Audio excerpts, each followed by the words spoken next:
On today's show, the guys talk about the opportunities and pitfalls the pandemic created and how we address those now and move forward. There's also an EduTech tip of the week. So much more up next on EduTech Guys. You're listening to the EduTech Guys, EduTechGuys.com.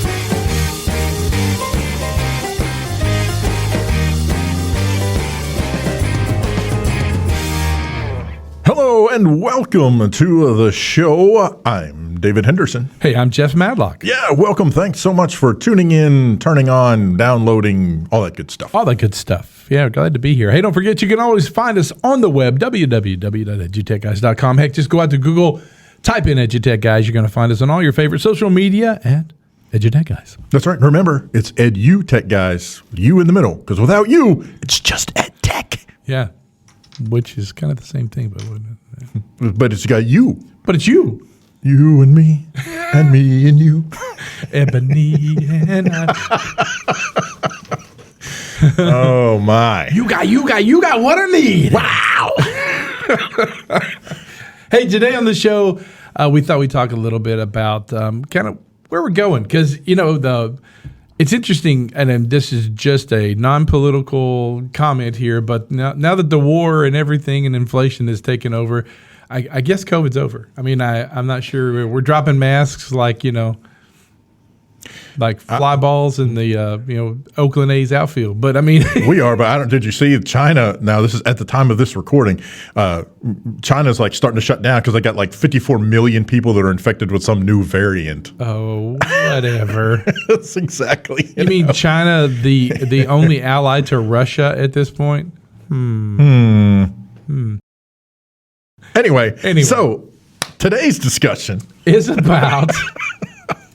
Listen, we're about to get back to some normalcy after the longest interruption of schooling since education kind of modern education became the norm in like the late 19th century. This is the longest period of time we haven't had a deal in it, and a lot of things have happened. There were a lot of predictions about what's going to happen, and unfortunately, a lot of those predictions came true. Most of it was that students suffered in monumental ways. I mean, enrollment dropped.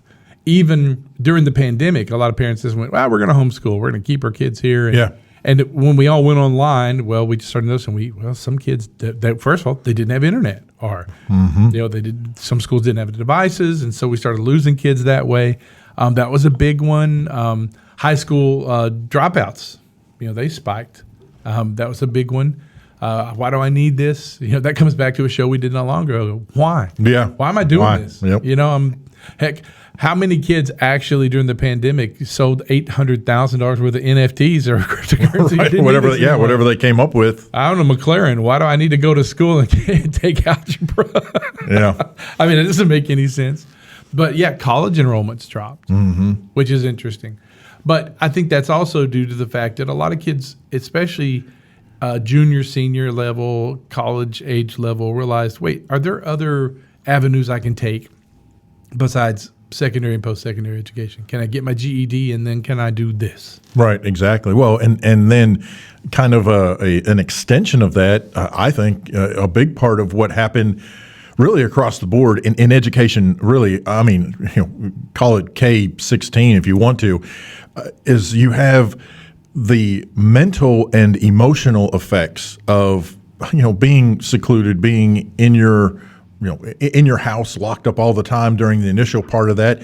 And even as schools started returning to to borrow that word, normalcy, which I hate that. I hate the whole concept that people want to, quote, return to normal. Yeah, normal wasn't working. Why on earth do we want to go back to that? But all that to say that, even as we were coming back, you're still keeping students away from each other, kind of putting each student in their own little bubble. And even when they're not in the bubble, those social interactions are very limited in, what can happen. And there's a lot of, the social distancing, as it was called, it was really more about physical distancing, and all of that comes into play. And you have students who, like you said, they're dropping out of high school, they're dropping out of college, not just because of, hey, I can go, I'm already working, I can make money over here, or I can make a living over here, or I just don't want to do this, so I'm going to go do something else.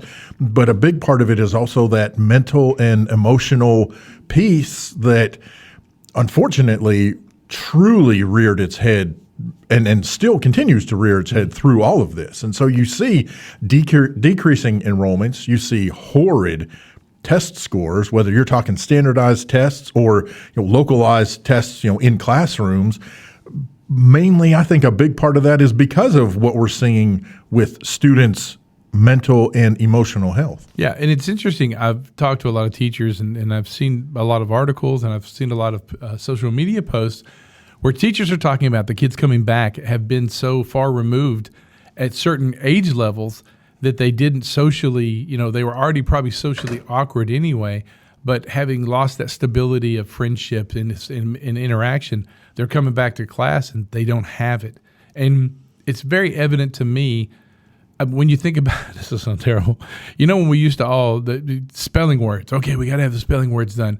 Well, somebody would get all the definitions and we'd all borrow their sheets and we write this down. Yes, we cheated. Oh my gosh, on spelling words. But there was something about that peer interaction of learning together and being able to look across the room at a friend or right next to you and go, wait, I don't get that. What's that mean? And they go, hey, this is what it is. We lost all that with Zoom and online, and I'm trapped here, especially if you had no internet. If you were getting your work on a thumb drive and plugging it into a computer and it's just you and your mom and dad and your little sister, what do? You know, I mean, I can't ask anybody else. Mom and dad don't know, or they're tired, or they're not here, or they're working, or that's a really big deal. And now we're trying to overcome that and fix that whole problem. I think the biggest thing I hate is that I believe in online learning and I believe in in-person learning. I believe there's this fine line of knowing how to use those.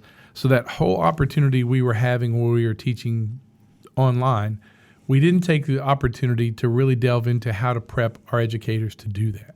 Right. Well, to give them the ability to, and we're asking a lot of our educators. We're asking prognosticators to be, consultants, to be doctors of a sense of like, let me diagnose, what David and Jeff need individually in my classroom. David's definitely a one-on-one, me and him talking, keeping it, Jeff just giving the work and he does it online, that kind of thing. We didn't prep them for that. Well, we didn't for sure, and of course, and we're saying that as a very general blanket statement. There are obviously districts out there who were way ahead of the curve, ready to go, really. And when it hit, honestly, there are districts out there who there was a bit of a hiccup, but for the most part, they were like, yeah, we're kind of already doing this. We got to adjust a hair here or a little there. And then, of course, there were the majority of districts who had no freaking idea that, what was going to happen. And I think the biggest problem is it came on suddenly. I mean, for many folks, it was a few days before spring break. And then it was, you're not coming back for a year, or however long it was. It's kind of like, wait a minute, what? And I think one of the biggest missteps, and it can still be fixed. This is the thing. Nothing that we're talking about can't be fixed. It's a matter of somebody in the position of being able to stand up and say, we got to fix this. I think one of the things that needs to be fixed is just what you talked about. They weren't, a lot of our educators weren't prepared for this. I got you. Okay. So the question is, all right, so they're not prepared. So what is being done to prepare them? And I think part of the problem is that a lot of districts and a lot of the people in charge of handling districts in figuring out what is needed, I think they a lot of them. I'm trying to say this very nicely, and there's just not really a nice way I don't to say it nicely. I think the big issue is that a lot of folks thought that if we throw devices, I don't care what they are, Chromebooks, iPads, you name it, we're going to throw devices at kids and we're going to throw internet at kids, and they're at home, they like to be at home playing games and stuff anyway, so this isn't going to affect them at all. We'll just throw all this stuff at kids, throw all this stuff at the educators, throw all this stuff at the parents, thinking that was going to be, as we have often said, the silver bullet. And it somewhere along the way, many districts lost sight of the fact that these are just tools. Technology is not going to solve the problem. Right. I can give you a hammer. A hammer's not going to build a house. Right. If you don't know how to use the tool and use it correctly and appropriately, and within the limitations of that tool, it's just not going to happen. And not only that, but that hammer is not going to build a house. It takes much more than a hammer to build a house. Right. And I think that's one of the pitfalls we talked about. One of the pitfalls of this whole thing is that we have this technology, and many districts thought that was going to solve the world's problems. And the crazy part about that is that, and you're right, who cares anymore? all of this online software, all of this stuff is just enhanced, gorgeous, fully interactive worksheets. That's what it is. It's just enhanced, fully interactive, lots of gameplay worksheets. That's what we do now. We just took it from being worksheets that I sent home 50 multiplication questions on a sheet, or you were writing this, answering these questions, and now it's just interactive and it's easier to get to it. And a fluffy monkey does this, and a giraffe does this, or you're racing cars because you're answering math questions correctly. It's just worksheets. Interestingly enough, that's what's happening. But a lot of schools have come back and they're still wanting us to do the interactive worksheets, and now we want you to do the other worksheets too. Right. And if the worksheets don't work, the worksheets were working. Test scores in the 80s and 90s were, I guess, fine. I've using some doctors now that were kids when I was teaching early, and they're saving my life. So I think the worksheets worked back then in the copying of the spelling words. And so now here we are in the tech stuff, and we've got all this interactive stuff, and all I can tell that everybody's telling me is that test scores are in the dumps and kids are depressed and everything's not working out. So where is the fine line of, where does this become a tool again and we understand its actual need? Or we're actually answering that question of, why am I doing it this way? Why do I need a monkey to tell me that I spelled it right? Or why do I need to, why do race cars matter? That's interesting that we're not addressing that with kids, because they have a lot of why questions. Why am I doing this? Well, we've always had a lot of why questions. Right, but we're not really handling that. And I believe that if you want to know my opinion to, okay, the pandemic's over, we have mental health issues. Okay, it's 1978. Let's get back to teaching classroom and pretending that, I've got to teach for 40 minutes. And then here's the tools I have at my disposal to make that better. It's no longer just, at the sound of the ding, turn the slide. Now it's actually, we'll watch this, YouTube video, or we're going to go here to the digital sandbox, or we're going to do this over here. I think it's perfectly fine, but I think it's time to fix that problem. And if we didn't have these problems, then why are we going to see, in my opinion, this spring, a massive exodus of teachers from education? Oh, yeah. Yeah. I mean, we are going to see, and we've already been seeing it, but we're going to see, I've got to do something else. I mean, and the sad part is that I know some great educators out there in their early to mid 20s that are like, no. I mean, right now they're teaching their hearts out in a classroom, but as soon as this year's over, it's like, I'm going to go do something else, because this isn't working for me. It's killing me. Mm-hmm. Well, wow. Whoever thought we'd, get to that point? Yeah.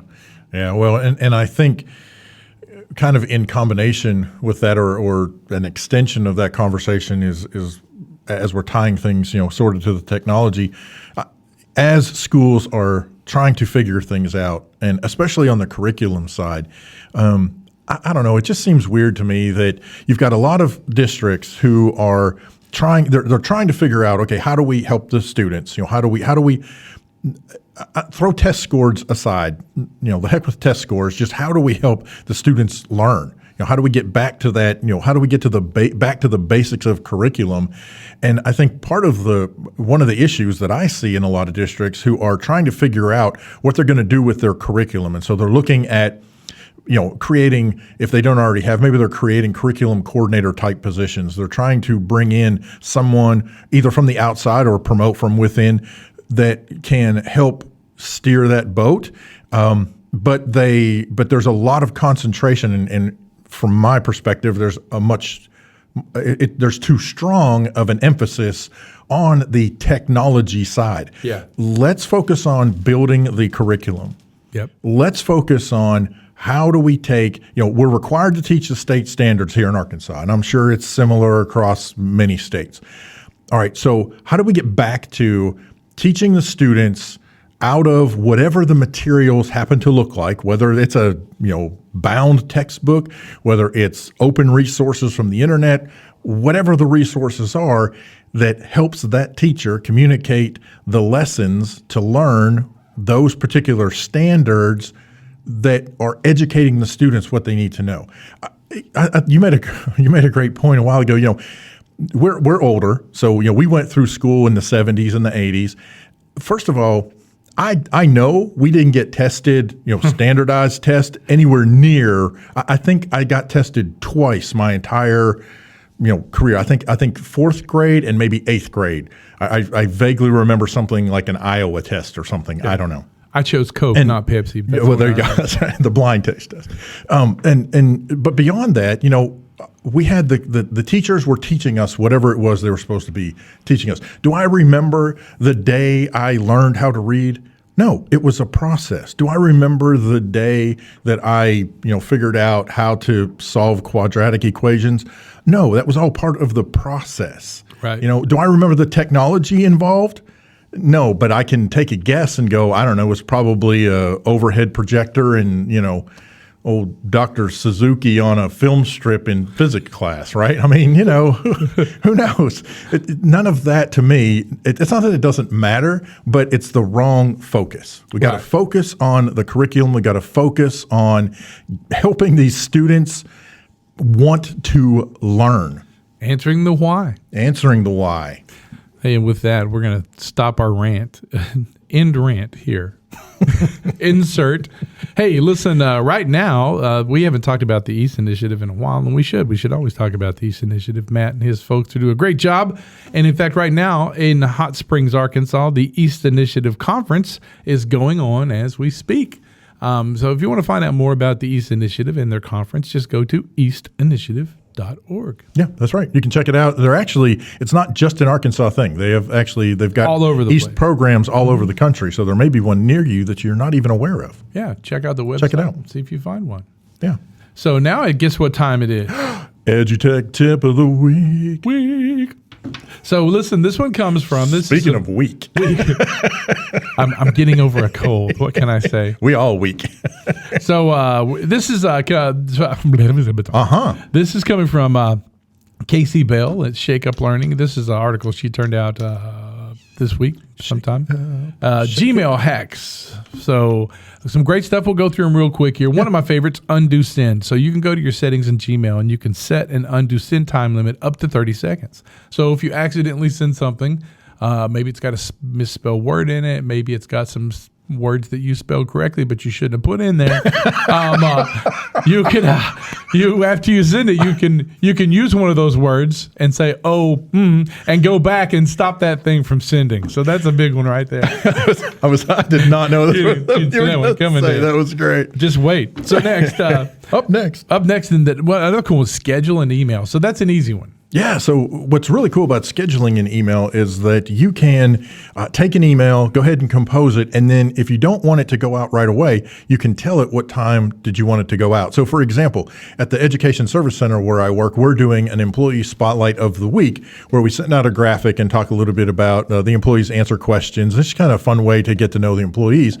Well, as they've been submitting information, I build the graphics and then I go ahead and schedule those out. So and we're doing one a week. So I've got nearly half a year's worth of emails scheduled because I know what time and day of the week they're going to go out. So I use schedule email. Yeah, best way to do it. Another one's email signature. If you're not using an email signature, and you might be doing that, just remember you can put all kinds of stuff in there. Links, pictures, graphics, all that kind of stuff. So build yourself a decent email signature that has all that information in it, your contact information, or even the links to your Google Classrooms and things like that, so that they're always at the bottom for parents and students to get a hold of. Yeah. Next one's labels. Hey, labels are folders, kind of. You're just going to label stuff. That's just a great way to make sure you're labeling things. And what goes right along with that is filters. So you can set up some cool filters to do stuff like, if it comes from these people, salespeople, please stop calling me. Stop emailing me. You can have it sent automatically to trash, or you can send back a reply, or you can just label it junk. So that's a big one. Well, and if you use the combination of the filters and labels, like Jeff just alluded to, you could label it sales if you wanted to, or if you're accustomed to an email system that uses folders and you've just switched over to Gmail, labels will label things, but you may notice that, it's still all in your inbox. Well, you can filter things, and one of the filters is, hey, when I get an email from so-and-so, then I can tell it to skip the inbox, but apply the label. So I do this like with my boss. I say, skip the inbox, but label it as my boss's name, and then it automatically gets labeled off to the side. And whenever I get an email, I've got it highlights, it bolds her name, and so I know, she just sent me an email, rather than it getting lost in the inbox, which is very likely to happen with me. Exactly. So also along that same line, you can use email templates. We were talking about the scheduled send. So if you're used to sending something a lot, take that email when you get before you finish, go to the top right-hand corner to the three dots and say, make it an email template, and keep that template to use for responding to parents with some stuff that you're used to, constantly typing. You've got an email template built. Last but not least, archive versus delete. Main reason to archive and not delete. If you delete, you can still search that deletion box for 30 days, but after 30 days, Google says bye-bye to all your deleted stuff. If you archive it, you can search it forever and ever, and you don't have to see it in your inbox and stuff like that. So yeah, that was the EduTech tip of the week, and I'm feeling pretty good about that one. Thank you. Do you feel good? Thank you, Kelsey Bell, for putting that out there so we could steal it from him. I'll give her all the credit. She wrote it all. Hey, listen, it's been a great time. I'm going to wrap this bad boy up. We're out of here. I'm sniffling. I've got a cold. It's we're gonna hit the road. Hey, listen, I'm Jeff Madlock. Oh, I'm David Henderson. We'll catch you next time. You've been listening to the EduTech Guys. EduTechGuys.com.